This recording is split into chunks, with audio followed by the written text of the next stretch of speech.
Hi guys, hi kakapsat. Good morning sa inyong lahat. Ito guys, nagkausap kami ng pamangkin ko kagabi at ayong araw, ngayong 11, susunduin daw nila ako. Punta raw kami sa, di ko alam kung saan nila ako ipapasyal. Papasyal daw ako. Magbanding daw kaming magbanding kaming 5 yung 3 magkakapatid kasama ko saka si Sia. Ayan, banding kami kasi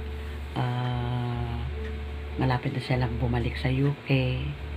Yung isa naman sa Canada, 1 month muna siya rito. Nauna na yung asawa niya kahapon.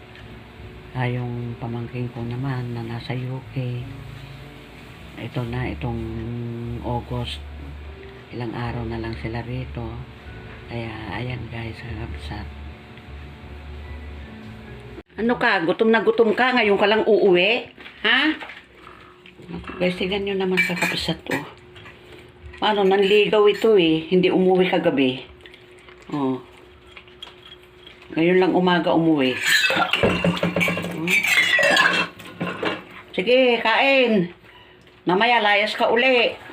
Layas na naman yan ha. Babantayan naman yan. Pangit pero yung niligawan niya. Mga anak mo, nagkalat doon sa dulo. Mga niligawan niya, yung kulay itim. Na pusa.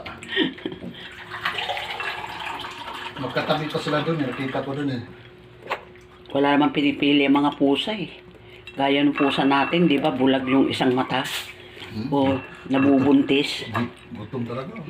Sige, kain.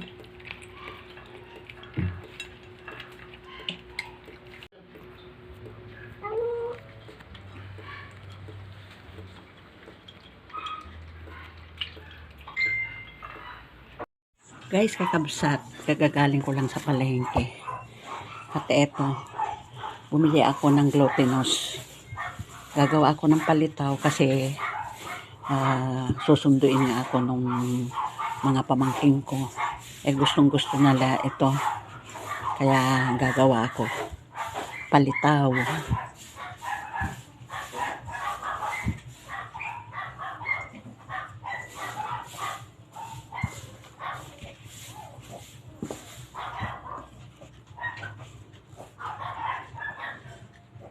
Guys, nakagawa na ako. 30 pieces yan.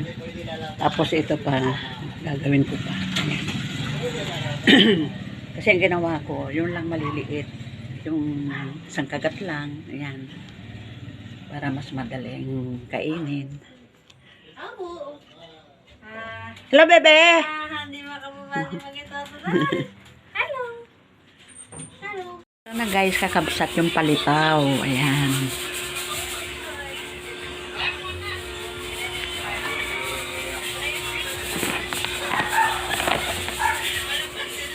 Ito na guys, kakabsat ang palitaw. Ayan.